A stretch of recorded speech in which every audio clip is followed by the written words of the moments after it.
রাষ্ট্রনায়ক শেখ হাসিনা সবসময় মানুষের প্রতি আহ্বান জানান, জনগণের প্রতি আহ্বান জানান। যুবলীগ যেহেতু রাষ্ট্রনায়ক শেখ হাসিনার ভ্যানগার্ড, আমাদের প্রত্যেকের নৈতিক দায়িত্ব সবাইকে গাছ লাগাতে উদ্বুদ্ধকরণ যে কাজটি, সেই কাজটি করা এবং প্রত্যেকে 3টি করে গাছ লাগানো, এটি আমাদের নৈতিক দায়িত্ব এবং কর্তব্য এই পরিবেশ বাঁচাতে। তাই আমরা আজকের এই আয়োজন থেকে শপথ দিতে চাই, আগামী 1 মাস 20 জুন থেকে 20 জুলাই বাংলাদেশ আওয়ামী লীগের নেতৃত্বে দেশব্যাপী বৃক্ষরোপণ কার্যক্রম এবং বাংলাদেশ আওয়ামী লীগের সদস্য সংগ্রহ কার্যক্রমের একটি কর্মসূচি হাতে নেওয়া হয়েছে। শেখ ফজলে শামস পরশের নেতৃত্বে আগামী 1 মাস সারা দেশে প্রত্যেকটি ওয়ার্ড, প্রত্যেকটি ইউনিয়ন, প্রত্যেকটি উপজেলা, জেলাতে, মহানগরে আমরা বৃক্ষরোপণ কর্মসূচি একটি অভিযান আমরা চালাবো।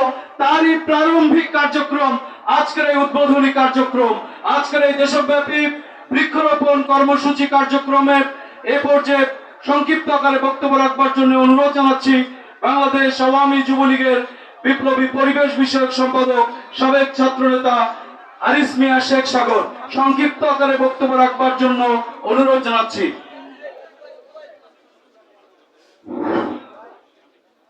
বিসমিল্লাহির রহমানির রহিম।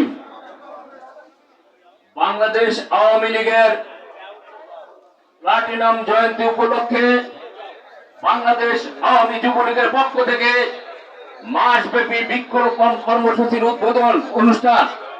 প্রিয় বন্ধুরা, এই উদ্বোধনী অনুষ্ঠানে আমাদের মাঝে সভাপতিত্ব করবেন বাংলাদেশ আওয়ামী যুবলীগের সম্মানিত চেয়ারম্যান, নেতা এক, মননের এক, অনন্য নাম, যার ধমনীতে শহীদ ফজলুল হক মনির রক্ত বহমান আধুনিক মানবিক যুবলীগের কর্ণধার, আমার আপনার সবার প্রিয় নেতা অধ্যাপক শেখ ফজলে শামস পরশ আজকের এই সভায় সভাপতিত্ব করবে।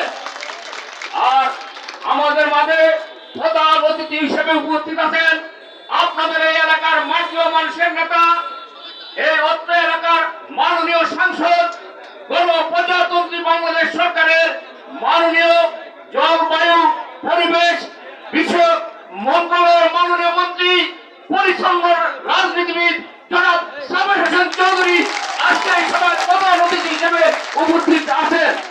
আর সঞ্চালক হিসেবে উপস্থিত থাকবেন